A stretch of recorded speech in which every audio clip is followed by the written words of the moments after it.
Chapter 22 of the Science of Being Great by Wallace D. Wattles. Recording is in the public domain. A Summary of the Science of Being Great. All men are made of the one intelligent substance, and therefore all contain the same essential powers and possibilities. Greatness is equally inherent in all, and may be manifested by all.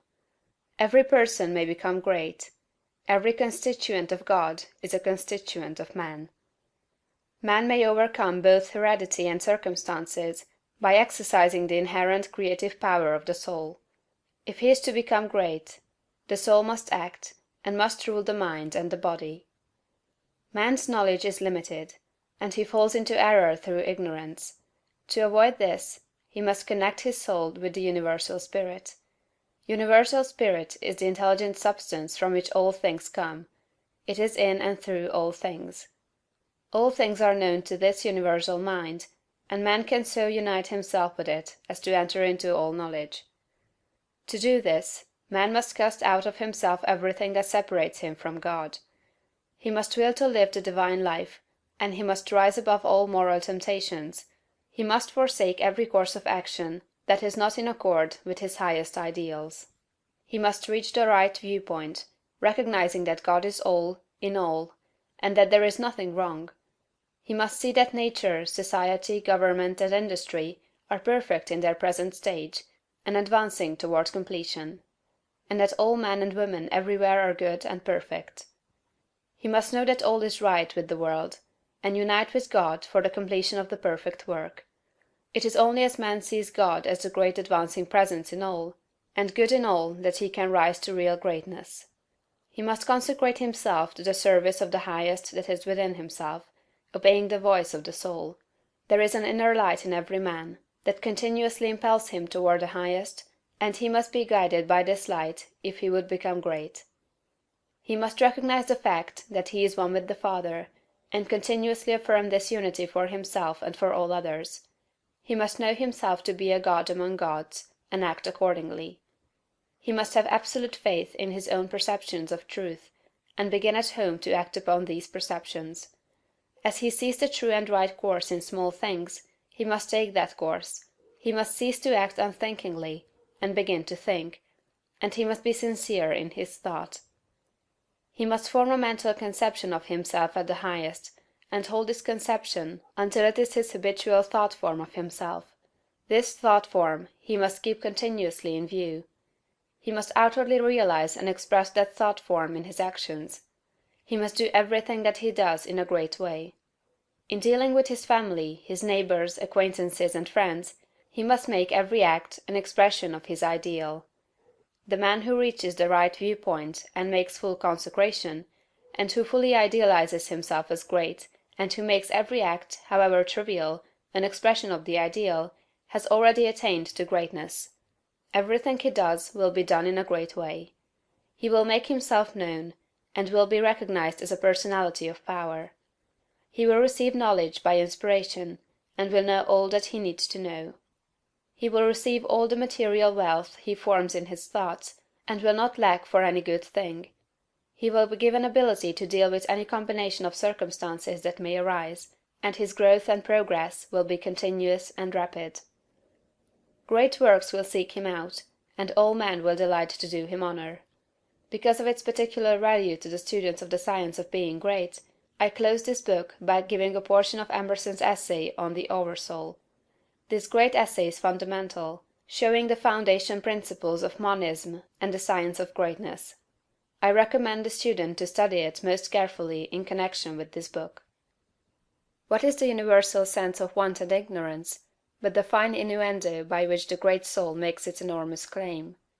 Why do men feel that the natural history of man has never been written, but always he is leaving behind what you have said of him, and it becomes old, and books of metaphysics worthless? The philosophy of 6,000 years has not searched the chambers and magazines of the soul. In its experiments there has always remained, in the last analysis, a residuum it could not resolve. Man is a stream whose source is hidden. Always our being is descending into us from we know not whence. The most exact calculator has no prescience that somewhat incalculable may not balk the very next moment. I am constrained at every moment to acknowledge a higher origin for events than the will I call mine. As with events, it is so with thoughts. When I watch that flowing river, which, out of regions I see not, pours for a season its streams into me, I see that I am a pensioner, not a cause, but a surprised spectator of this ethereal water, that I desire and look up, and put myself in the attitude of reception, but from some alien energy the visions come. The supreme critic on all the errors of the past and present, and the only prophet of that which must be, is that great nature in which we rest, as the earth lies in the soft arms of the atmosphere. That unity, that oversoul, with which every man's particular being is contained and made one with all other. That common heart, of which all sincere conversation is the worship, to which all right action is submission. That overpowering reality which confutes our tricks and talents, and constrains every one to pass for what he is, and to speak from his character and not from his tongue, and which evermore tends and aims to pass into our thoughts and hand, and become wisdom and virtue and power and beauty. We live in succession, in division, in parts, in particles. Meantime within man is the soul of the whole, the wise silence, the universal beauty, to which every part and particle is equally related, the eternal one. And this deep power in which we exist, and whose beatitude is all accessible to us, is not only self-sufficing and perfect in every hour, but the act of seeing, and the thing seen, the seer and the spectacle, the subject and the object, are one. We see the world piece by piece, as the sun, the moon, the animal, the tree, but the whole, of which these are the shining parts, is the soul. It is only by the vision of that wisdom that the horoscope of the ages can be read, and it is only by falling back on our better thoughts, by yielding to the spirit of prophecy which is innate in every man, that we know what it saith. Every man's words, who speaks from that life, must sound vain to those who do not dwell in the same thought on their own part. I dare not speak for it.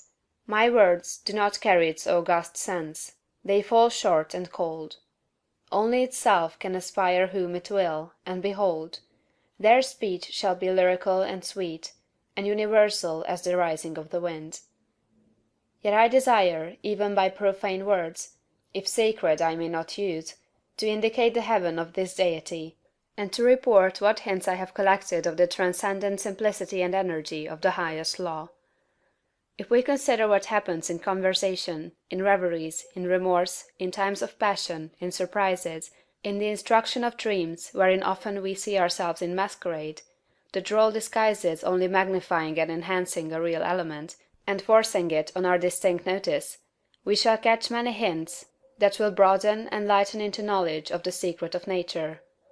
All goes to show that the soul in man is not an organ, but animates and exercises all the organs; is not a function, like the power of memory, of calculation, of comparison, but uses these as hands and feet; is not a faculty, but a light; is not the intellect or the will, but the master of the intellect and the will; is the vast background of our being in which they lie, an immensity not possessed and that cannot be possessed.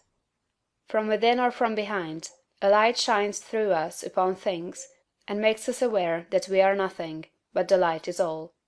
A man is the facade of a temple wherein all wisdom and all good abide. What we commonly call man, the eating, drinking, planting, counting man, does not, as we know him, represent himself, but misrepresents himself. Him we do not respect, but the soul whose organ he is, would he let it appear through his action, would make our knees bend. When it breathes through his intellect, it is genius; when it flows through his affection, it is love. After its own law, and not by arithmetic, is the rate of its progress to be computed. The soul's advances are not made by gradation, such as can be represented by motion in a straight line, but rather by ascension of state, such as can be represented by metamorphosis, from the egg to the worm, from the worm to the fly. The growths of genius are of a certain total character, that does not advance the elect individual first over John, then Adam, then Richard, and give to each the pain of discovered inferiority, but by every throe of growth the man expands there where he works, passing, at each pulsation, classes, populations of men. With each divine impulse, the mind rends the thin rinds of the visible and finite, and comes out into eternity, and inspires and expires its air. This is the law of moral and of mental gain. The simple rise, as by specific levity, not into a particular virtue, but into the region of all the virtues. They are in the spirit that contains them all. The soul is superior to all the particulars of merit. The soul requires purity, but purity is not it; requires justice, but justice is not that; requires beneficence, but is somewhat better; so that there is a kind of dissent and accommodation felt when we leave speaking of moral nature, to urge a virtue which it enjoins. For, to the soul in her pure action, all the virtues are natural, and not painfully acquired. Speak to his heart, and the man becomes suddenly virtuous. Within the same sentiment is the germ of intellectual growth, which obeys the same law. Those who are capable of humility, of justice, of love, of aspiration, are already on a platform that commands the sciences and arts, speech and poetry, action and grace. For whoso dwells in this moral beatitude does already anticipate those special powers which men prize so highly. Just as love does justice to all the gifts of the object beloved. The lover has no talent, no skill, which passes for quite nothing with his enamored maiden, however little she may possess of related faculty; and the heart that abandons itself to the Supreme Mind finds itself related to all its works, and will travel a royal road to particular knowledge and powers. For, in ascending to this primary and aboriginal sentiment, we have come from our remote station on the circumference instantaneously to the centre of the world, where, as in the closet of God, we see causes, and anticipate the universe, which is but a slow effect. End of Chapter 22, and end of The Science of Being Great, by Wallace D. Wattles. Recorded by Diana Meilinger in March 2012.